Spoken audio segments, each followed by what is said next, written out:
Muchas gracias, Charles, por tu presentación, que es fruto, evidentemente, de la amistad.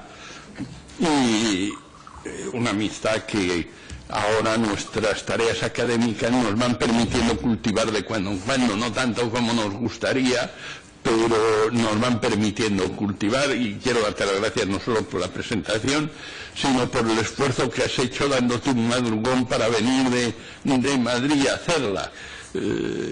Cosa nada frecuente en estos tiempos y que realmente me emociona profundamente. Quiero dar también las gracias a quienes han organizado estos coloquios. La Fundación Jiménez Abad, que sé que es muy activa porque continuamente me manda noticias de iniciativas, a la mayor parte de las cuales no me es posible venir porque uno está al final radicado en Madrid, aunque sea un madrileño errante que anda circulando por ahí por Europa, pero cuando puedo, pues con mucho gusto siempre vengo porque son de una alta calidad. Y esta colaboración que tú anuncias, pues seguramente todavía reforzará esa calidad. Hecho este breve capítulo de agradecimientos, voy a intentar hablar del tema que hoy nos ocupa en unos 20 minutos, porque creo que lo más importante es el coloquio que puede venir luego, las preguntas y el debate, y como por desgracia dentro de una hora tengo que volverme a Madrid porque otras responsabilidades me obligan a llegar esta tarde a Ginebra para otro coloquio, pues no queda más remedio. Suele decir Enrique Barón que los dos somos pareja de hecho, porque casi siempre aparecemos juntos predicando la buena nueva de Europa, por un lado y por otro, unas veces en Bruselas, otras en Madrid, otras en Ginebra, otras en Málaga, donde sea. Pero en fin, hoy, echando de menos a mi pareja de hecho, intentaré entretenerles yo. Básicamente vamos a hablar de lo que se llama la alerta temprana. Y para mí me gustaría hablar un poco más de las relaciones interparlamentarias en torno a Europa, porque creo que es lo más interesante. El mecanismo de alerta temprana es un mecanismo defensivo. ¿Y cómo surgió ese mecanismo de la alerta temprana? Alain Lamassoure, que aparte de ser un gran hombre de Estado, es un buen amigo, en la Comisión de Asuntos Institucionales insistía mucho en el informe sobre las regiones en que quizá había que incorporar algún tipo de cámara. Esa es una de las ritornelos de los franceses, la Cámara de Parlamentos. Incorporar a los parlamentos nacionales y quizá también a los parlamentos regionales con capacidad legislativa propia, los de la CALRE, para entendernos.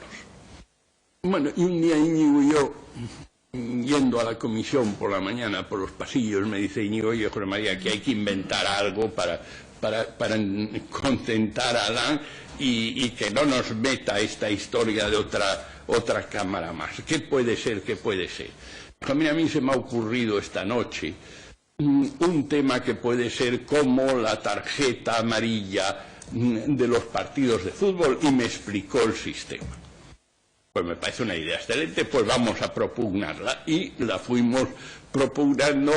Pasó por la Comisión Constitucional, pasó por la Convención. En la Unión Europea vosotros tener mucho cuidado con las ideas, porque yo siempre digo que las ideas tienen patas, tú las sueltas y luego las ideas andan solas, y cuando menos te las encuentras en algún sitio que no esperabas. Pero bueno, aquella funcionó bien, tuvo patas, y ya veis dónde nos encontramos hoy después de pasar por todos los filtros posibles con algunos retoques, etc. Pero su finalidad Su finalidad es tener contentos a los parlamentos de la Unión y que no den mucho la lata. Vamos a hablar en términos claros en que todos nos entendemos. Claro, nosotros partimos de un dato, que es que los parlamentos están elegidos para algo. El Parlamento Europeo está elegido para legislar y controlar en la Unión Europea. Y sus miembros, naturalmente, tienen en la cabeza los asuntos de la Unión Europea, porque no pueden tener otros, no les dan bola ninguna en los asuntos nacionales ni regionales y se tienen que ocupar de ellos. Los parlamentos nacionales y regionales es exactamente al revés. El parlamentario nacional lo que le preocupa son los asuntos internos, que son los que le preocupan a sus ciudadanos, los que van a estar en la próxima elección, los que le importan a su jefe de partido, etcétera, etcétera. Y el regional, 3/4 de lo mismo, pero con ámbito regional. De modo que conseguir que tengan gran preocupación por Europa, pues es una tarea muy meritoria, pero prácticamente imposible, porque no es su vida diaria, no es su objetivo, no es su función, es una cosa siempre accesoria para ellos. Y con eso jugábamos nosotros y jugamos nosotros. Bien, dicho esto, ¿qué si el teléfono me deja tranquilo? ¿Qué significa esta situación? Pues significa que ya que tenemos un mecanismo hay que usarlo, y hay que usarlo para algo que sea útil. Y yo creo que para que sea útil lo que hay que usarlo es para la colaboración entre los parlamentos de los distintos niveles, para que haya una buena cooperación entre parlamentos de distintos niveles. Y la verdad es que tengo la satisfacción de que en la COSAC a la que pude asistir ayer, un rato importante, me encontré con que esa mentalidad va cundiendo en la cosa. Es decir, que de la época de hace muchos años, donde había una rivalidad evidente entre Parlamento Europeo y Parlamentos Nacionales, y en la COSAC salía continuamente, estamos llegando a la conciencia de que lo que hace falta es una colaboración para que cada uno pueda hacer bien sus mutuas funciones. Bueno, esta colaboración, ¿qué condiciones exige? Exige para poner en marcha el mecanismo de alerta temprana y para toda la cooperación parlamentaria. Yo creo que exige básicamente 3 cosas.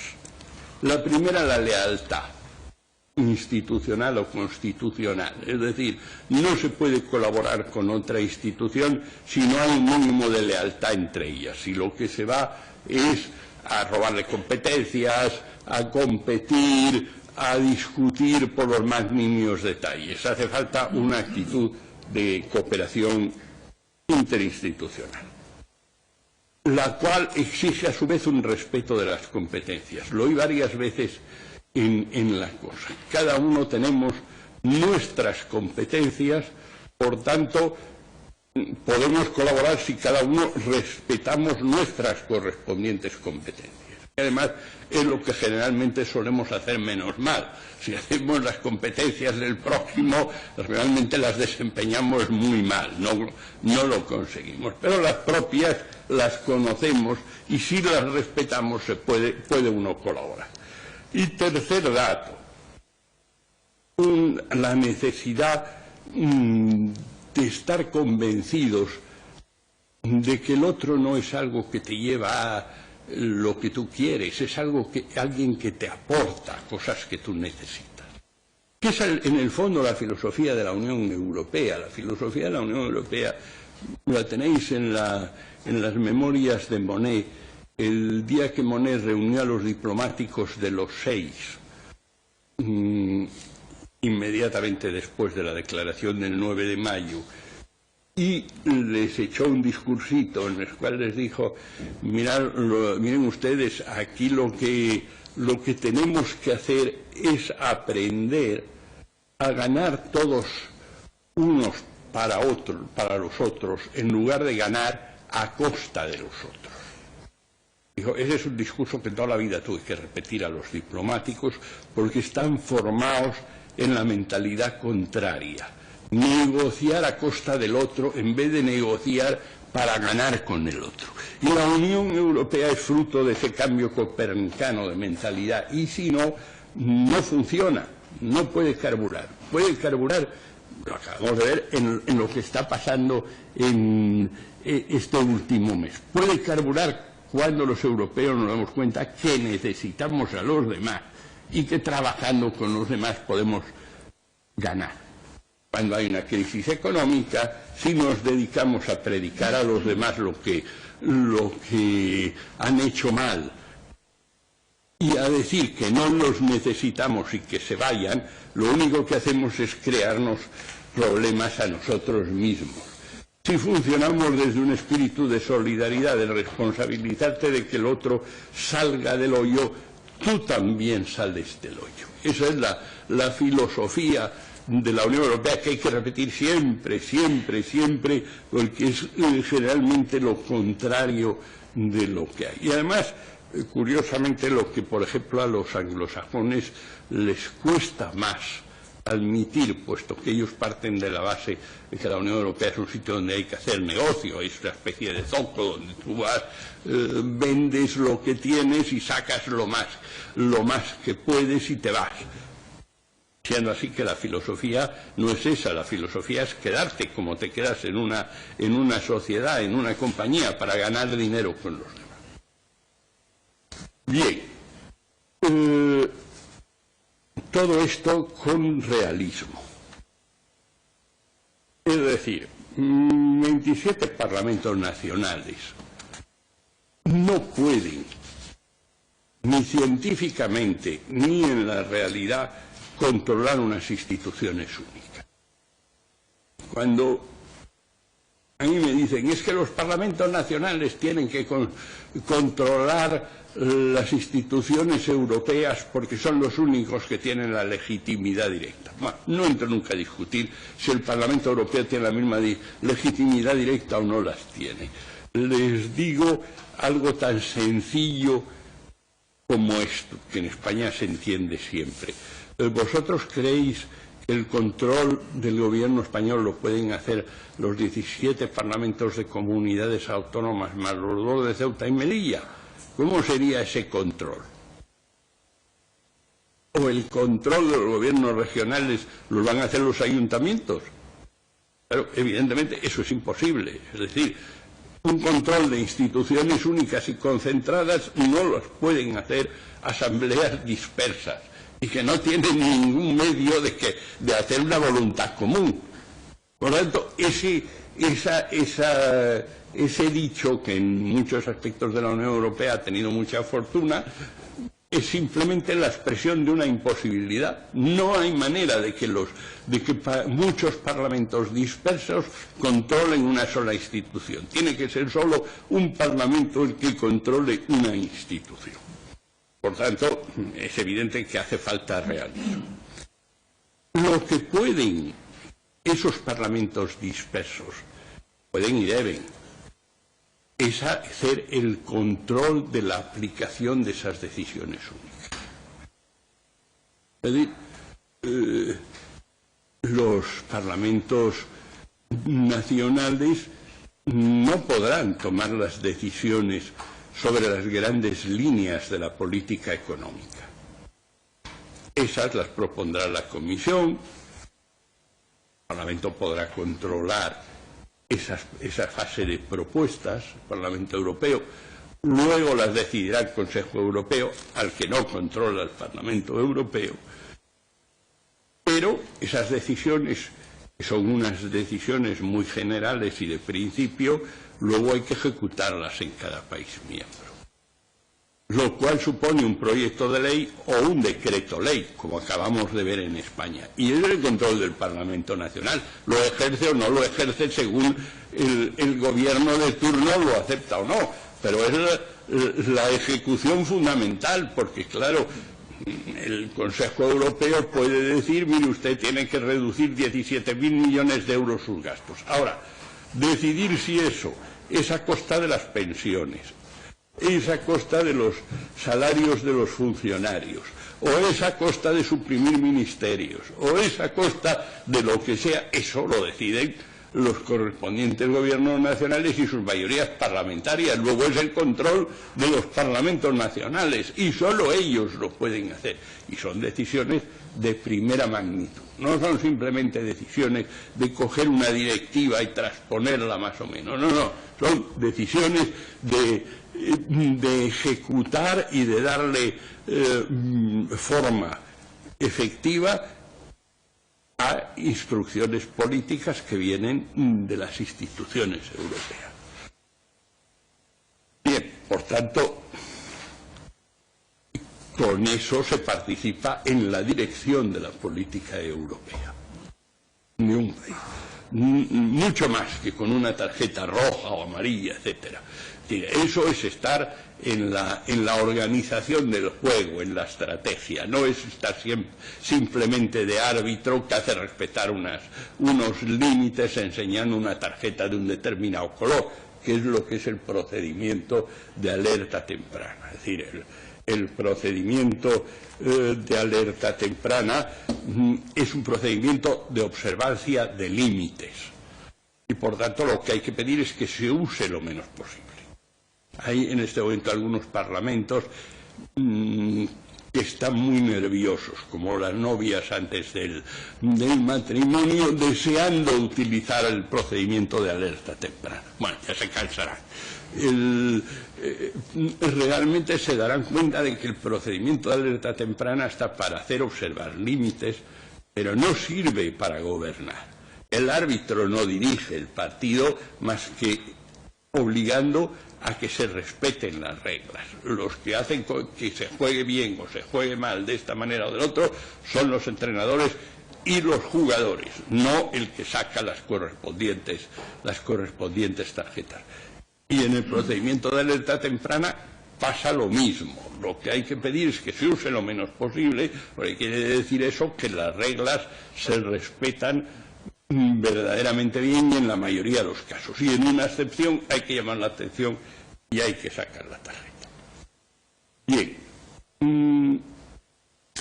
Para usar bien el procedimiento, ¿qué hace falta? Yo llamaría la atención sobre un artículo que todavía se ve menos. Es el artículo 1 del protocolo. El artículo 1 del protocolo obliga a mandar a los parlamentos nacionales, y el gran éxito sería que llegase también a los parlamentos regionales, toda una información que es vital para poder luego, dentro de las 8 semanas, utilizar el procedimiento de alerta temprana. ¿Y esta información cuál es? Primero, todos los documentos de planificación legislativa, desde el programa anual a los demás documentos de planificación legislativa y estratégica. Es decir, el Parlamento Nacional y los parlamentos nacionales, que a través de su Cámara Regional correspondiente o a través del Gobierno, o sencillamente hablando con las instituciones europeas, reciben la información correspondiente, saben desde meses antes por qué va a haber un proyecto de reglamento de directiva, porque ha habido un libro verde, una consulta, unos debates, unas audiciones de la comisión, y ya se sabe por dónde viene. No se sabrán los detalles, pero la línea de por dónde viene se sabe. Y uno puede prepararse con tiempo, porque luego 8 semanas ya se ha visto en los ensayos pilotos que son muy cortas. Pero con esa atención no hay 8 semanas. Hay un año o más en el caso más urgente, probablemente varios años de estarse preparando con una información prelegislativa.